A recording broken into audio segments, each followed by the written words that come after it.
Rise TV, सच सबसे आगे। दोस्तों मैं अब्बास हफीज हूं। हैदराबाद में लोकल बॉडी इलेक्शंस हो रहे थे जिनका आज परिणाम आया है। लोकल बॉडी इलेक्शंस मतलब नगर निगम के चुनाव, हैदराबाद शहर के म्युनिसिपालिटी के चुनाव जिनमें पार्षदों को चुना जाता है, महापौर चुने जाते हैं। ऐसे चुनाव के अंदर बीजेपी ने अपना एड़ी चोटी का जोर लगा दिया था, बहुत हाई प्रोफाइल चुनाव बना दिया था। बीजेपी ने अपने देश की, भारत सरकार के गृह मंत्री, बीजेपी के कद्दावर नेता अमित शाह जी को वहां भेज दिया था प्रचार के लिए, और बीजेपी ने अपने उत्तर प्रदेश के मुख्यमंत्री योगी आदित्यनाथ को भेज दिया था प्रचार के लिए, जिन्होंने वहां पर जाके ये कहा था कि हम भाग्यनगर कर देंगे हैदराबाद का नाम अगर चुनाव जीते। लोगों ने कहा था ये सब यहां नहीं चलता, ये काओ बेल्ट नहीं है, हिंदी बेल्ट नहीं है, ये साउथ इंडियन स्टेट है, यहां पर आप काम की बात कीजिए। बीजेपी ने और गोदी मीडिया ने ऐसा माहौल बनाया था जैसे हैदराबाद में चुनाव बीजेपी जीत गई।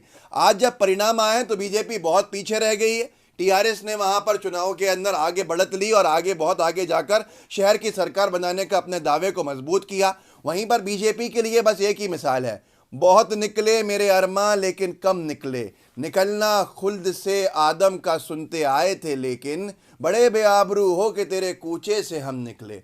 वो शेर जो है ये बीजेपी के ऊपर फिट बैठता है आज की तारीख में। बड़े बेआबरू हो के हैदराबाद के कूचे से निकले। क्यों? अमित शाह साहब को जिन्होंने गली गली घुमा दिया, योगी जी को गली गली घुमा दिया और ये तक कह दिया भाग्यनगर होगा हैदराबाद का नाम, और उसके बावजूद भी चुनाव के अंदर बहुत पीछे रह गए। और साउथ इंडियन स्टेट्स ने साबित कर दिया कि बीजेपी को हम ये जो ये जातिवादी, जातिगत राजनीतियां और जाति और समाज के और धर्म के नाम पे विभाजनकारी नीतियों वाली बीजेपी को हम अपने यहाँ नहीं आने देंगे। अब मैं आपको कुछ परिणामों से रूबरू आप पे कराता हूँ। सुबह सुबह जब हम उठे थे तो सुबह सुबह बीजेपी के तरफ से गोदी मीडिया ने ऐसा मोर्चा संभाला था कि गोदी मीडिया ने यह बता दिया था कि भैया बीजेपी एक तरफा चुनाव जीत गई। देखिए सुबह टाइम्स नाउ ने क्या कहा था, मतलब पूरे देश के अंदर हवा बन गई थी।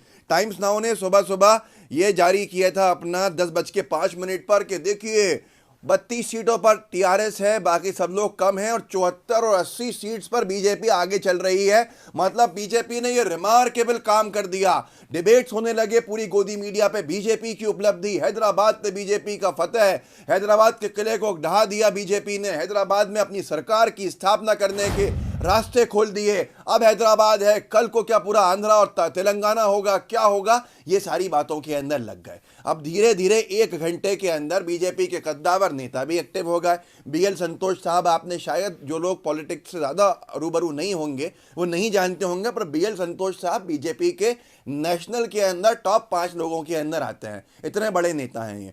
उन्होंने ट्वीट भी कर दिया 10:25 के ऊपर, well done Bhagyanagar, great going team BJP Telangana, you made a mark.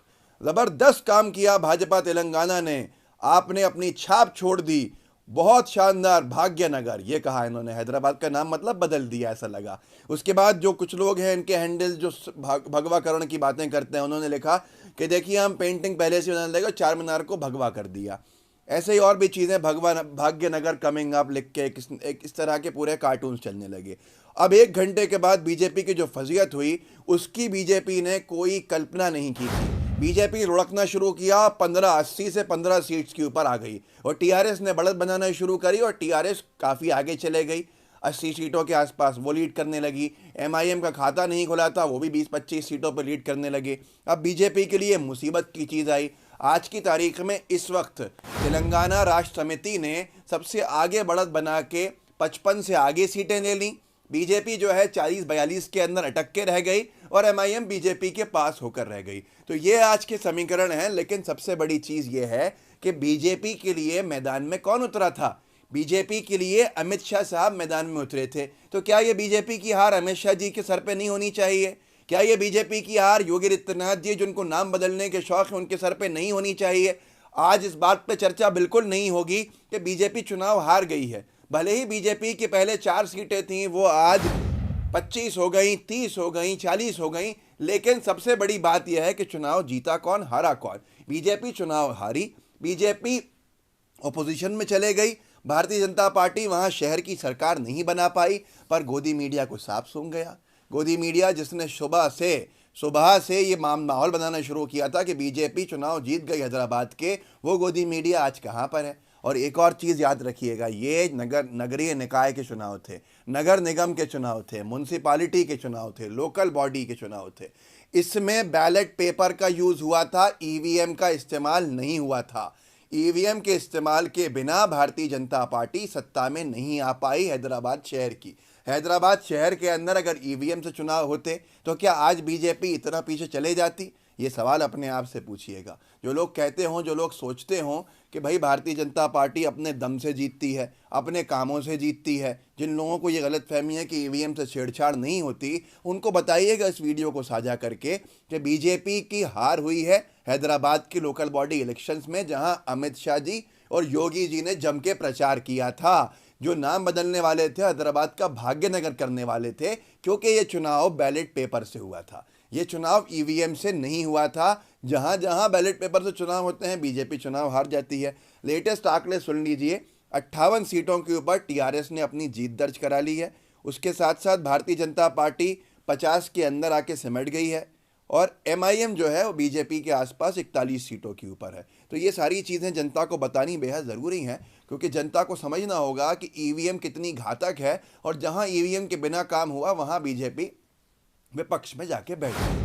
और आज सबसे बड़ी बात यह है कि क्या गोदी मीडिया इस पर चर्चा करेगी कि अमित शाह जी और हमारे योगी आदित्यनाथ जी, अजय बिष्ट जिनका नाम है, इन्होंने अपनी जी जान लगा के मेहनत जो की थी, उसके बावजूद भी परिणाम बीजेपी के पक्ष में नहीं आया है। तो जिम्मेदार कौन है? मतलब बीजेपी जब जीतेगी तो अमित शाह जी, मोदी जी, योगी जी जिम्मेदार होते हैं जीत के, और अगर बीजेपी हारेगी तो कार्यकर्ता भाजपा का जो अंतिम पंक्ति में खड़ा हुआ है, जो बीजेपी के लिए झंडा उठाया हुआ है, वो गुनाहगार होगा।